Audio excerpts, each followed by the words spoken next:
On today's video, we're going to be talking about 5 things that NetherRealm Studios should change about their pro circuit, whether it be Mortal Kombat or Injustice. I have participated in NetherRealm Studios pro circuits for their Injustice and Mortal Kombat games since 2017, so I do have years of investment worth of opinions. The format has changed multiple times throughout the years, and I feel like it's only has gotten worse. I'm going to be covering things I don't like and the things I do like, and what I hope they either revert to going forward or add to the circuit. The first thing I'm going to be covering is the prize pool distribution and how the pro circuit is funded overall. At this very moment, it just appears that NetherRealm Studios, the way they fund the circuit is they just contribute directly to the prize pools, and there's no additional ways to increase the prize pool. You know, whatever they decide is the amount that it is. The reason why I have a problem with that, and they should change that, is because it seems that it has only gotten worse. During the MKX days, they actually added downloadable content to the game using skins for characters that we all knew that we were going to purchase because we just like skins in general, and they took a percentage of those earnings and then added it to the ESL Pro Circuit prize pool, and it generated some of the most outrageous prize pools for MKX and Injustice 2 even. We're in 2025. In my opinion, I feel like the prize pool should only be larger. The games are costing more money.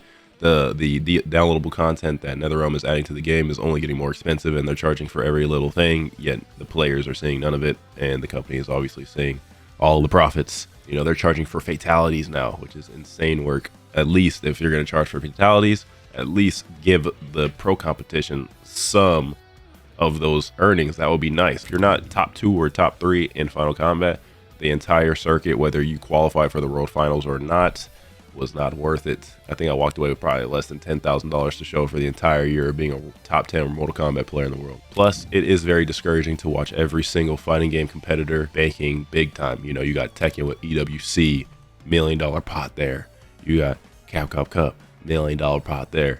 You know, every single year. It seems like every other franchise isn't shy to give out big lump sums of money. And also, in year 1 of the Mortal Kombat 1 Pro competition, the prize pool was actually, when they announced it, it was a lower amount, and then randomly halfway through the year, they decided to up the amount. Like, we cannot be having these mid-season random announcements that change the trajectory of the whole event. There were players who probably didn't want to travel throughout the first half of the season simply because it didn't seem worth it, and then you randomly up the prize pool halfway through, and they didn't up it that much, but they did up it enough to make some people probably want to start competing and wish they did in the beginning. The details have to be ironed out from the beginning, otherwise you're going to have a lot of player turnover. Second thing is the late announcements of events. I remember in season 1, Mortal Kombat dropped around September of 2023, but the Pro Tour didn't even get announced until like a month later into the game, a week before the very first stop on the Pro Tour, which was ECT 2023. If you weren't already registered for that event in advance, based off of a rumor that it was going to be the first stop, you pretty much were going to miss the very first event of the season. And that in that season alone, there were only 4 offline events. They got to get better at communication. That is probably honestly one of the biggest things that NRS has been known to be bad at, is the communication, which I'm not understanding of why it is so difficult to convey information to your audience, especially when your audience is giving you millions and millions of dollars, and you would hope as an audience member that the least we could get is some communication on when events are happening.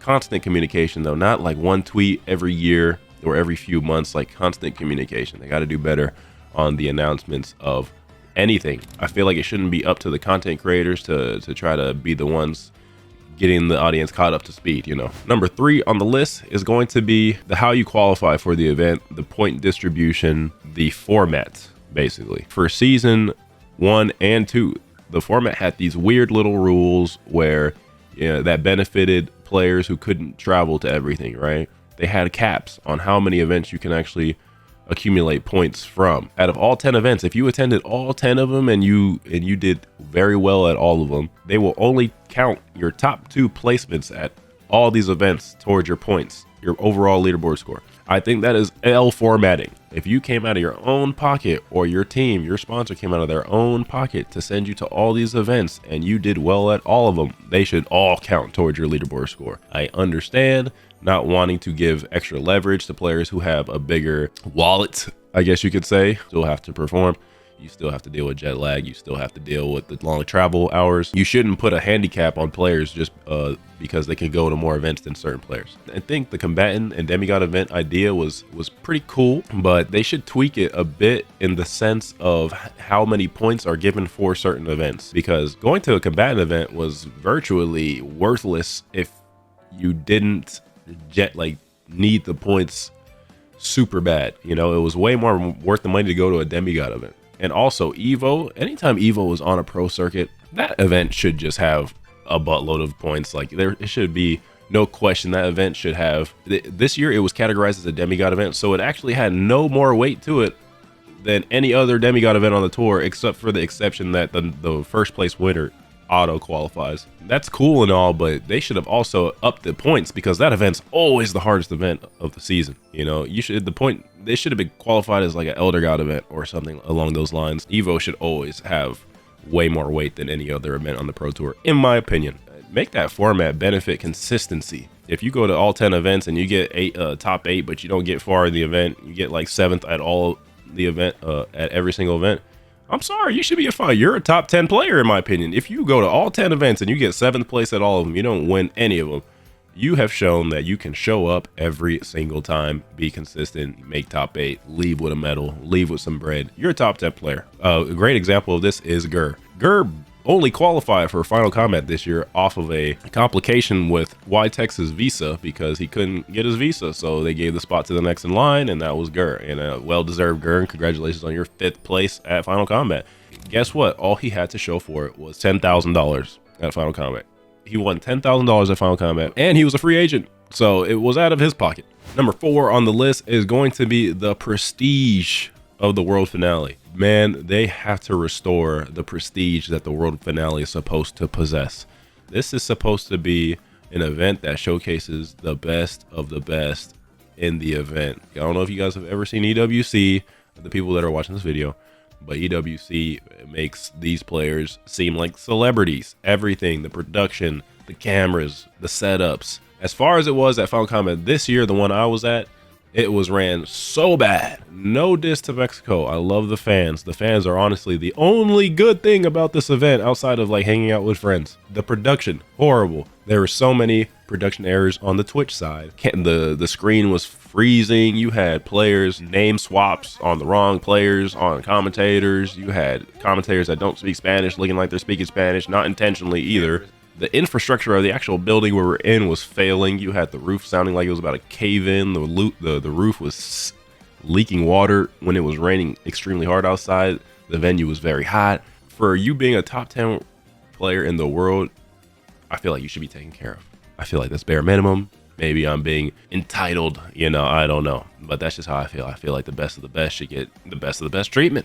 That's just my opinion, especially since we're not even getting bagged out like that. The only people getting bagged out is like top 3. Number 5 on the list, the final thing that NRS should change about their pro circuit going forward is the marketing of their competitive scene. They have gotten better over the years, you know, putting little things in the game that promote an event that's coming up. You know, Mortal Kombat 11, they actually had stages in the game. I think Evo had an Evo stage. That stuff is cool, but keep that energy going forward, you know? The involvement of the community manager, man, like Tal Lansdowne, man, you my boy. I really rock with you, bro, but your involvement is almost non-existent when it comes to NRS games. You know, they have to be on point, man. They have to promote every single offline event. It wasn't until like the later half of the game's life that NRS finally started promoting like online tournaments that were happening. That stuff is cool, but they should keep that energy, and they should have kept doing it, man. Like keep promoting events, online events, offline events, constant. Like Final Kombat's promotion was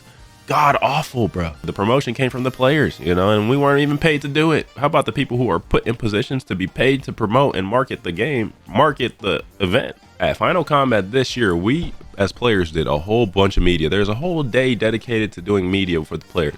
Interviews, pictures, blah blah blah. But because production fell behind during the stream, they had to cut all the interviews and media out from the broadcast. So all those interviews we all did not get shown, and the only interviews that got shown were for Group A, and there was production issues during the freaking interviews. You couldn't even hear them. during the interview on the stream. We didn't even get any of that media that we did sent to us personally so that we can post it on our social medias or anything. You know, I don't have a single picture. When I looked in the gallery, there's probably like 2 pictures of me in that thing. And that is insane work. That is actually insane. I at least want to remember that I was here. You know what I'm saying?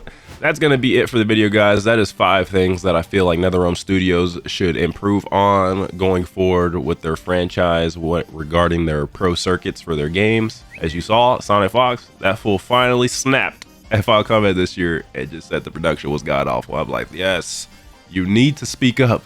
You're the face of the franchise. If you say nothing, no one cares. You know, nobody's going to care about Rewind complaining. Sonic doesn't just complain to complain. Sonic's only going to complain when it really is that bad. So, hope you guys enjoyed the video, man. Catch you on the next one.